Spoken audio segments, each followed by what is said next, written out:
Salut. En guise de préambule, j'aimerais d'abord présenter mes excuses pour tout ce qui va suivre. Auprès de tout le monde. Je suis une de ces filles qui font des choses dont elles ne sont pas fières. Et si je n'avais pas vraiment besoin d'aide, je ne raconterais jamais cette histoire si librement. Mais j'en ai cruellement besoin, ou à défaut, de tes conseils. J'espère recueillir de nombreux avis dans les commentaires et générer une véritable discussion, parce que j'ai l'impression de marcher seule sur un fil, au-dessus d'un ravin, dans lequel je pourrais plonger au moindre faux pas. Je suis sortie avec le père de ma meilleure amie. Elle ne le sait pas. Mais je crois que sa mère est au courant. Je m'appelle Sheila, j'ai 20 ans. Je poursuis un cursus universitaire et j'envisage de devenir journaliste. Enfin, je m'efforce d'y arriver et j'espère que je n'aurai pas complètement raté ma vie. Et j'ai aussi une meilleure amie. Elle s'appelle Rika. Nous étudions dans la même classe et nous partageons une chambre sur le campus. Au fait, c'est dans cette même chambre que mon histoire commence et se termine. Mais je m'avance un peu trop. C'était un jour de semaine ordinaire. Rika regardait des tutoriels pour s'allonger les cils sur YouTube et j'avais le nez dans les livres pour réviser en vue du prochain contrôle. Quand tout à coup, ma mère a appelé. C'était bizarre parce qu'il était déjà assez tard, alors j'ai décroché le téléphone avec un mauvais pressentiment. Et j'avais raison. Ma mère devait m'annoncer une terrible nouvelle. Elle venait de perdre son travail. C'était une vraie catastrophe. Eh bien, j'ai honte de l'admettre, mais je suis née au sein d'une famille assez pauvre, dans une petite ville de province. Ma mère nous a élevés seuls, avec mes petits frères. Et à présent, ils vont devoir faire face à une pauvreté encore plus dure que celle que j'ai connue enfant. Ils mettent de côté chaque sou qu'ils arrivent à économiser afin de financer ma prochaine année d'études. Je ne rentre à la maison que 2 fois par an, alors je ne peux pas vraiment me rendre compte de la réalité.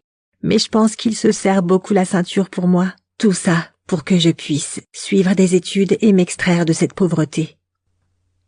Mais ne te méprends pas, je t'assure que je fais tout ce que je peux pour me montrer digne des efforts que ma famille investit dans mon futur. Je travaille pratiquement sans arrêt. Je ne prends des pauses que pour manger ou dormir. Je prends le plus de cours possible chaque semestre et j'arrange méticuleusement mon emploi du temps surchargé. C'est super important pour moi. Donc, ma mère savait le genre de questions que j'allais lui poser. Et elle m'a dit qu'elle avait déjà demandé des aides sociales et elle était certaine qu'elle trouverait un nouveau travail très rapidement. Elle m'a promis que je n'aurais à m'inquiéter de rien. Mais forcément, c'était plus fort que moi. Sauf que je ne savais pas comment aider. J'étais habituée depuis longtemps à restreindre mes dépenses au strict nécessaire. Mais j'avais besoin d'argent pour étudier. Je devais rendre certains projets à temps et ils devaient être vraiment bons pour obtenir une note satisfaisante. Donc, je devais à la fois suivre les infos sur le monde de la culture et de la politique, me rendre à différentes expositions ou conférences, et me rendre de mon campus aux villes voisines. Tout ça demandait de l'argent et du temps. Chaque jour n'a que 24 heures et avec ce mode de vie, je n'avais vraiment pas le temps de trouver un job étudiant. Il fallait bien que je garde du temps pour dormir. J'ai écrit des articles pour toutes sortes de sites douteux. Mais ça ne payait pas bien. Et j'étais toujours aussi pauvre qu'avant. J'ai perdu tout espoir pendant presque 1 mois. Et puis, quelque chose s'est passé. Ma copine Rika m'a invitée au restaurant. Bien sûr, elle connaissait ma situation, alors elle m'a immédiatement assuré qu'elle payerait tout et qu'elle ne désirait vraiment que ma compagnie. Ce jour-là, le père de Rika, Monsieur Neil, devait venir en ville. Il s'était encore disputé avec sa femme, la mère de Rika, et il avait besoin de soutien moral.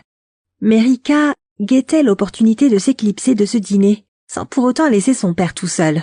Elle avait déjà prévu de retrouver un garçon qu'elle aimait bien, mais en même temps, elle ne pouvait pas non plus dire non à son père. Apparemment, l'atmosphère qui régnait dans sa famille était vraiment toxique. Les parents de Rika étaient en pleine crise, et ils faisaient chambre à part depuis plusieurs années.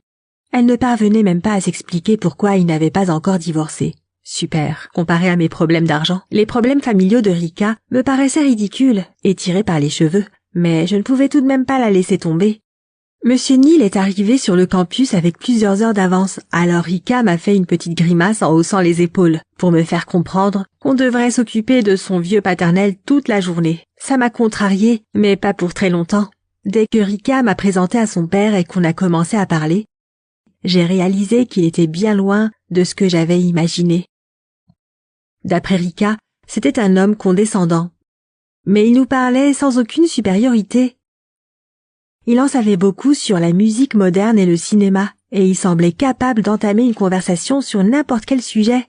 Rika faisait semblant de profiter de la journée, mais le soir au restaurant, ça se voyait qu'elle n'avait qu'une envie, s'enfuir et rejoindre son prétendant aussi vite que possible. De mon côté, je passais un bon moment et pour la première fois depuis 1 mois, j'ai réussi à me détendre. Rika nous a vite fait sa petite scène en faisant semblant de recevoir un message urgent de son prof, de sorte qu'il lui fallait urgemment retourner sur le campus. Quand Rika est partie, Monsieur Neal m'a juste demandé si c'était pour un garçon.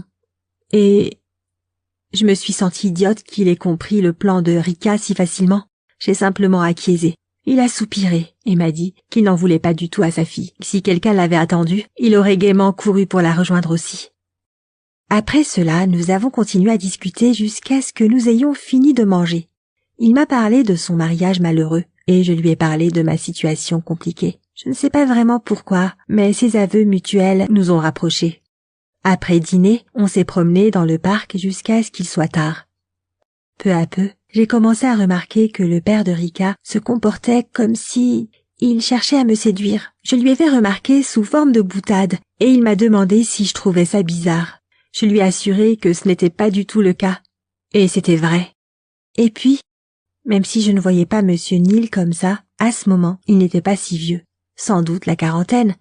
Et il était en bonne forme physique. Les cheveux gris sur ses tempes et sa barbe ne le rendaient que plus beau. Mais sans crier gare, le père de Rika a pris les devants.